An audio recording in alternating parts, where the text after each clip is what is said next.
Hello everyone, how are you doing? This is MD Tech here with another quick tutorial. In today's tutorial, I'm going to show you guys how to clear the YouTube data and cache that is saved on the YouTube app on your Android smartphone device.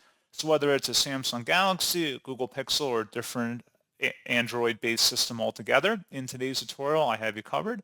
And without further ado, let's go ahead and jump right into it. All you have to do is swipe up on your home screen and you want to select the settings gear button, and then you want to select the apps tile, and then go down and select where it says see all apps to expand that, and then locate the YouTube app on the list. So select that, and then you want to select where it says storage and cache.